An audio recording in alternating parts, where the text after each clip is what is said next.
Est-ce la fin des infopreneurs? Est-ce que le modèle de vente des formations en ligne est encore viable en 2020 et après? Qu'est-ce qui se passe sur le marché et surtout quel est le gros problème qui se passe sur ce marché en déclin?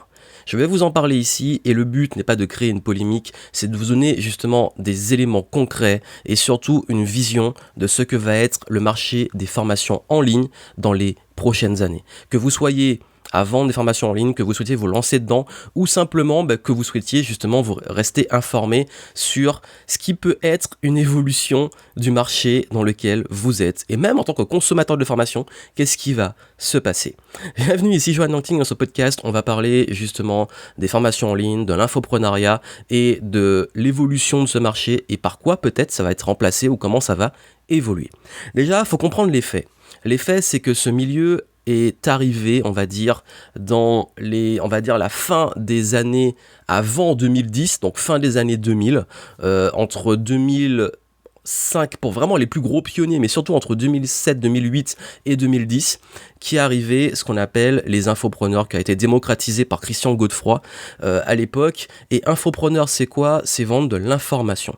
Et d'ailleurs, là où je peux, moi, avec mon recul critique, apporter déjà un premier problème, puisqu'on va parler des problèmes de ce truc-là, c'est quand on dit info et vendre de l'information. Pour moi, vendre de l'information, c'est faire une formation, c'est pas juste de l'information. Et d'ailleurs, les gens qui sont des formateurs professionnels et qui comprennent la pédagogie et tout, vont comprendre qu'il suffit pas de vendre une information pour que quelqu'un puisse développer des compétences. Et retenez bien ce que je viens de dire, parce que ça va être important pour la suite du podcast et sur ce qui a provoqué des problèmes par rapport à ce marché. Ensuite, ça s'est démocratisé, il y a eu la première vague, deuxième vague, je vais pas rentrer dans tous les détails. D'ailleurs, si vous voulez les détails historiques de l'évolution du marché de l'accompagnement, formation, etc., de l'expertise, vous avez un mémo, enfin des notes que j'ai publiées, des articles en descriptif du podcast et je développe tout ça dedans si vous voulez aller plus loin. Là, je vais pas vous faire tout un historique, mais en tout cas, ce marché a évolué sur le fait qu'avant, c'était peut-être des gens un peu marginaux qui proposaient une opportunité, ça s'est vite démocratisé jusqu'à milieu des années 2010, donc 2015, 2016, 2017, où ça a commencé à toucher un très grand public. Et là, sur les 3 dernières années, qui dit grand public dit marché mature. Qui dit marché mature dit public beaucoup plus, on va dire, éduqué, public beaucoup plus au courant, et qu'on a commencé à voir les limites de ce marché. Et les limites, elles sont arrivées très tôt parce qu'il y a déjà eu des scandales 2011-2012 avec certains acteurs qui avaient des taux de réussite catastrophiques. Retenez bien ce que j'ai dit au début sur infopreneur. Et bien entendu, ça a quand même continué. Il y a une nouvelle vague, des nouveaux, soi-disant nouveaux, même si c'est du recyclage, peu importe.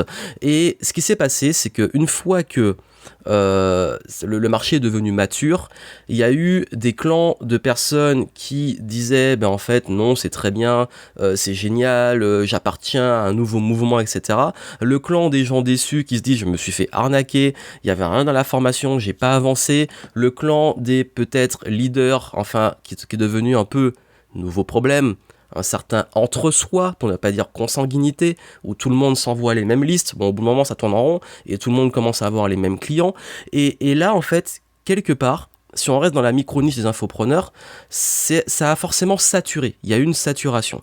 Et quand vous discutez un minimum avec les gens en off, parce que publiquement, ça parle bien, tout a l'air bien, etc., en off, la majorité des gens ont vu cette limite, et même sont saturés, et en ont marre.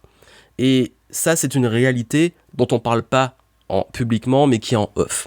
Mais si on prend encore plus de recul, l'infoprenariat, c'est un milieu minuscule. C'est un milieu à part. C'est un milieu qui a ses codes, qui a ses leaders, mais qui est ridicule parce que la formation en ligne n'est pas limitée qu'aux infopreneurs. La formation en ligne, c'est quoi ? Vous avez eu l'émergence aussi ces dernières années des plateformes comme Udemy, Coursera, les universités qui mettent des cours en ligne, des systèmes de VOD de formation. D'ailleurs, maintenant, il y a aussi la mode des Netflix de la formation. Ils avaient aussi une démocratisation, des MOOC, donc ce qu'on appelait le e-learning depuis déjà les années 2010, parce que j'ai travaillé dessus à l'époque où je parlais de gamification, de formation, etc. C'est pas que chez les infopreneurs qu'on fait des formations en ligne.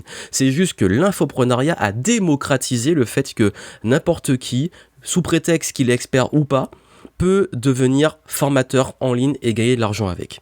Et c'est là qu'on arrive au souci, et c'est un point fondamental, qu'est-ce qui va différencier une bonne d'une mauvaise formation ?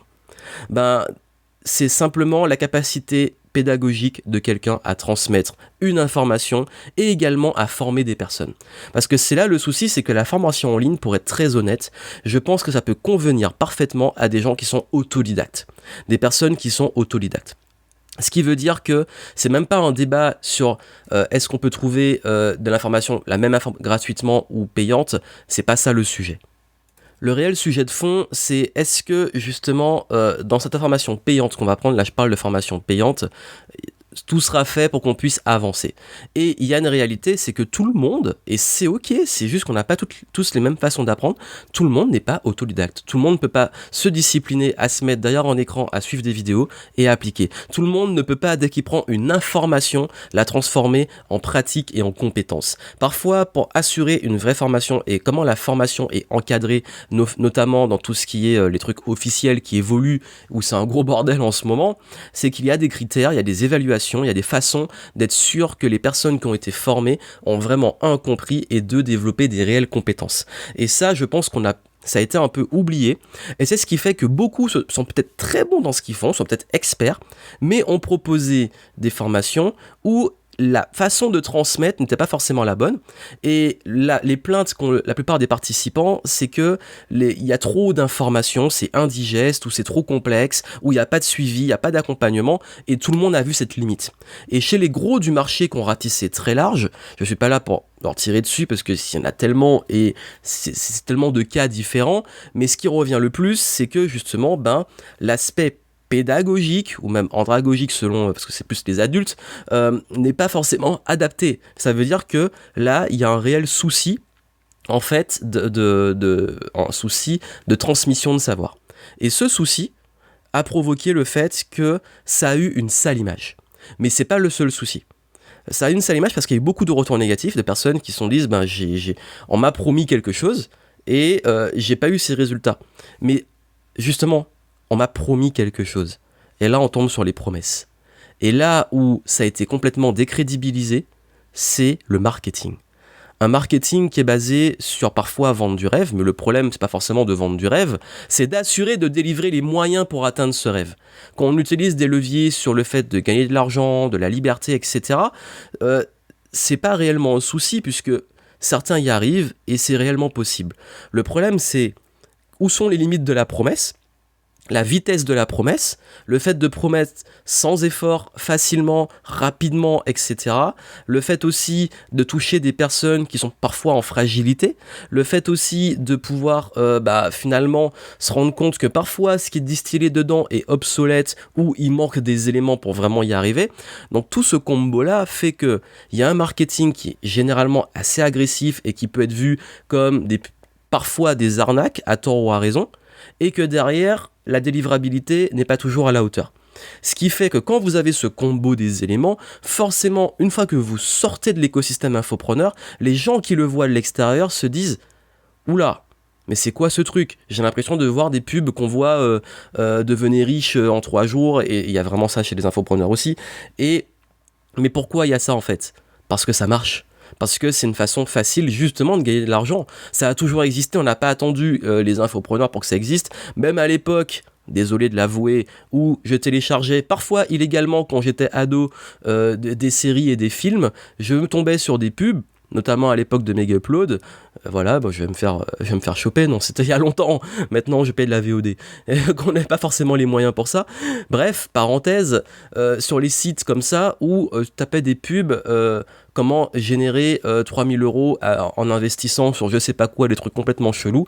Et du coup, ça se voyait que ça puait, mais ça marchait en fait. Je pense que ça marchait sur des gens. Mais le truc, c'est que ça a décrédibilisé toute une profession. Ça, c'est pour vous dire comment on en est arrivé là, en fait.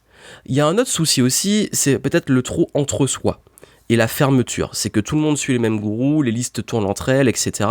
Que des gens sont vraiment devenus justement pour le coup des gourous qui sont suivis par des gens qui les défendent bêtes et ongles et qui sont complètement à fond. C'est une sorte d'entre-soi, ça parle entre soi, ça consomme entre soi, c'est très fermé en fait, tout le monde a les mêmes codes, parle de la même façon, c'est le même langage, c'est un code, mais c'est ok, il y a tout milieu à ça, dans des milieux dans lesquels j'ai traîné, dans le sport, dans tout ce qui est jeux vidéo, etc. C'est des codes, ça existe. Le souci, c'est que comme dans tous ces milieux, il y a un moment où on atteint une limite. Et cette limite, c'est qu'on ne peut pas rester entre soi éternellement. On ne peut pas continuer dans un vase clos éternellement, il y a forcément une saturation qui est que les plus gros prennent de plus en plus et les petits ramassent les miettes. Dans tout marché, c'est comme ça, forcément les plus gros deviennent plus gros et les plus petits finissent par mourir. Et ça, c'est une règle aussi de marketing, d'économie, que on voit ça par exemple même dans d'autres marchés, même avec Amazon par exemple, c'est que et ça va toujours se répéter, mais jusqu'à ce que le gros finisse par mourir et soit remplacé par autre chose. Et justement, ça c'est l'effet actuel, c'est le gros problème de l'infopreneuriat, mais d'un point de vue encore une fois quand on sort de ce milieu, on voit que la formation en ligne, c'est pas limité qu'à ça. C'est qu'il y a aussi des MOOC, il y a aussi des trucs professionnels, il y a aussi d'autres milieux qui ont leur code de formation en ligne, il y a également aussi les plateformes émergentes de formation en ligne, et tout ça fait que le mode de consommation d'acheter des formations se développe et est en croissance. Pas parce que c'est en déclin sur certaines petites niches et écosystèmes que de façon globale, il n'y a pas une évolution d'un marché.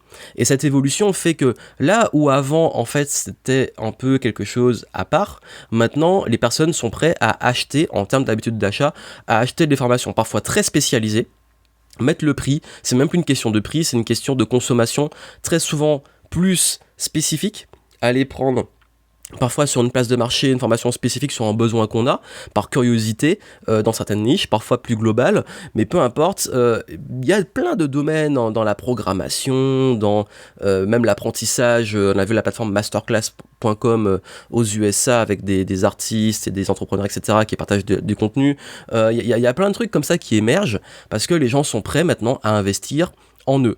Seulement, forcément, quand on voit ça, si soit à son échelle on est par exemple expert et qu'on veut se développer sur ce créneau, est-ce que c'est encore possible? Quelle est la stratégie? Alors je pense que tous les créneaux du genre make money, donc gagner de l'argent avec un business en ligne, le dropshipping, tout ce qui est l'investissement, crypto-monnaie, la bourse, etc., c'est déjà pas mal saturé. Il y aura toujours des places parce qu'il y aura toujours des gens pour acheter de l'argent, mais je pense que c'est là clairement où les plus gros ont pris les plus grosses parts, sauf la seule stratégie maintenant pour arriver sur ces créneaux-là, même sur le développement personnel et la santé, c'est d'être ultra spécifique, d'être niché, de se spécialiser et de se professionnaliser, d'être très pointu sur un point clé pour pouvoir vraiment sortir du lot, parce que maintenant soit on dit bon ok je deviens un gros leader, un gourou presque, et je prends une grosse part de marché, mais vous savez très bien c'est une logique du marketing, on n'arrive pas sur un marché pour prendre des grosses parts du marché, un marché généraliste comme ça du jour au lendemain. Généralement c'est toujours des marques qui sont spécifiques et qui s'élargissent, qui rachètent et qui prennent de l'ampleur. Donc aujourd'hui si vous voulez prendre une place, il va falloir être spécialisé. Aussi il y a quelque chose qui est fondamental dans l'évolution de la formation en ligne, c'est que comme beaucoup de personnes consomment beaucoup de formations en ligne, beaucoup de personnes se rendent compte que c'est pas forcément le format le plus pertinent pour eux. Certains veulent aller plus vite, certains sont pas autodidactes et certains peuvent vouloir maintenant beaucoup plus soit de l'événementiel, soit des petits groupes, soit du présentiel, soit du one-to-one, soit de l'accompagnement. C'est pour ça qu'aujourd'hui on tend beaucoup plus vers des formats d'accompagnement, des formats beaucoup plus one-to-one, des formats d'événementiel, etc. Revenir plus à l'humain, là où on a vu une saturation peut-être même aussi du web en fait, parce que qui dit formation en ligne dit web, et en ce moment je pense que les personnes, surtout la génération avant, génération Y, donc la mienne, on a vraiment vécu sur la transition et vécu avec les deux, avec sans internet, on a l'émergence, etc., l'évolution des technologies, et on se rend compte aujourd'hui qu'on sature un peu, qu'on en a marre des réseaux, qu'on s'en prend plein dans la tronche, tout le temps d'informations justement, de pubs, et que en fait, en réalité, la génération Y, donc celle qui achète le plus, le créneau qui achète le plus, c'est-à-dire les trentenaires, sont en train de déserter les réseaux sociaux. Et souvent on pense que pour vendre des formations en ligne, il faut communiquer sur ces réseaux. Et quand je dis les réseaux, c'est carrément Internet de façon globale. Ça, c'est un fait réel. Il y a une grosse baisse. Il y a une grosse baisse de la consommation de cette tranche d'âge, je dirais entre 30 et 30-55, une grosse baisse de consommation de contenu en ligne. Et je parle du contenu en ligne, notamment basé sur les trucs éducatifs. Donc ce qui fait qu'on se retrouve avec ce segment où les gens lisent moins de blogs, lisent beaucoup moins, enfin consomment beaucoup moins de YouTube. Le podcast, lui, est en évolution parce que pour moi c'est une plateforme qui est un peu à part et qui peut être diffusée dans plein de plateformes différentes, mais et du coup beaucoup se retournent beaucoup plus vers l'événementiel, vers l'humain. Même moi en tant que consommateur, c'est très rare que j'achète des formations maintenant. Généralement je vais aller sur du très spécifique et très pointu, ou je vais aller directement voir quelqu'un qui va m'accompagner ou faire un stage, un truc qui va être plus spécifique. Je vais aller chercher droit au but en fait, et j'ai beau être autodidacte, c'est juste qu'il y a des fois où j'ai préfère aller plus vite avec un accompagnement direct que suivre une formation, mais parfois j'en prends encore quand je suis curieux, que j'ai envie de me mettre à jour, etc. Donc vous avez vu, je pense qu'on est comme sur un marché mature, même sur un point de vue macro, parce qu'on voit toujours le micro. Pour moi, infopreneur, c'est vraiment micro. C'est un petit écosystème. Si on prend du recul sur ça, est ce que je veux vous inviter à faire, parce que je sais que vous êtes beaucoup d'infopreneurs à me suivre, prenez du recul. Ce que vous voyez, les personnes, les référents qu'on voit dessus, c'est une minorité, c'est pas représentatif du marché. Et je vous invite d'ailleurs à vous intéresser à d'autres choses, à d'autres milieux, à ce qui se fait autour, à pas rester enfermé dedans, si vous voulez vraiment avoir un recul et pas vous retrouver sur un truc qui est saturé et qui est ce qu'on appelle dans la théorie, enfin ça a été développé, l'océan bleu. Là on est clairement dans l'océan rouge, il y a plein de requins se bouffent entre eux et donc du coup prenez ce recul et commencez à comprendre qu'il y a plein d'opportunités, mais que ces opportunités ne sont pas limitées à quelque chose qui est fermé, en saturation et mature. Et que ce marché, de façon globale, vous pouvez maintenant vous spécialiser et aller vers de différents milieux, différents domaines. Et d'ailleurs, justement, il y a plein de milieux et de domaines qui sont prêts à investir maintenant dans des formations en ligne, mais qui ne sont pas des milieux qui connaissent le marketing et les codes des formations en ligne. Je pense notamment à certains milieux artistiques, je pense notamment à certains milieux très pointus sur l'informatique, la programmation, etc. Notamment des milieux d'entrepreneuriat qui sont pas juste l'infoprenariat. Je parle notamment des MOOC et des plateformes qui émergent pour aider des entrepreneurs dans différents domaines. Bref, vous avez vu, il y a plein de choses qui se font, mais pour les voir, il faut sortir un peu la tête du guidon, think outside the box comme on dit, et voir les opportunités qui s'ouvrent. Donc aujourd'hui, vous vous lancez ou vous faites de la formation en ligne, commencez à vous diversifier, à proposer des offres d'accompagnement one-to-one, événementiel, etc. Et je vous invite également très fortement à vous spécialiser, à vous professionnaliser, à faire attention aux enjeux pédagogiques, andragogiques, tout ce qui va permettre de bien assurer une réussite et une qualité, parce qu'aujourd'hui, clairement, je pense que c'est tous des enjeux de créativité, de qualitatif et également d'humain qui vont faire la différence entre ceux qui vont rester et ceux qui vont partir. Parce que qui dit marché mature et même en déclin, dit qu'il y a un tri qui se fait. Et je pense, ma vision, moi, de l'avenir des formations en ligne, c'est que on va aller sur quelque chose de beaucoup plus qualitatif, beaucoup plus réglementé. Parce que là, on est clairement dans une... ça peut paraître un peu bizarre ce que je dis, parce qu'on est clairement dans une vague un peu, il faut le dire, merdique. Et j'utilise bien le mot merdique, parce que maintenant, c'est tout et n'importe quoi. Mais justement, quand c'est tout et n'importe quoi, c'est qu'il y a un brassage, un nettoyage qui va se faire. Quand ça devient trop, la nature est bien faite, ça va s'épurer, et du coup, il va y avoir un gros nettoyage. Et après, derrière, ceux qui seront là, sont ceux qui ont construit en fait une marque, un branding et quelque chose de solide sur le long terme. Et le solide, c'est à quel point vous créez une réputation avant, pendant et après que le client ait acheté. Et ça, pour moi, c'est ultra important. Donc, à l'heure actuelle, prenez soin des résultats de vos clients, mettez ce qu'il faut en effort derrière, dans vos formations, un réel suivi, des points de validation, etc. C'est ultra important. Il faut se professionnaliser, pas juste, et c'est ça le gros problème, pas juste sur le marketing, pas juste sur la vitrine. C'est derrière aussi qu'il faut devenir beaucoup plus pro dans la délivrabilité.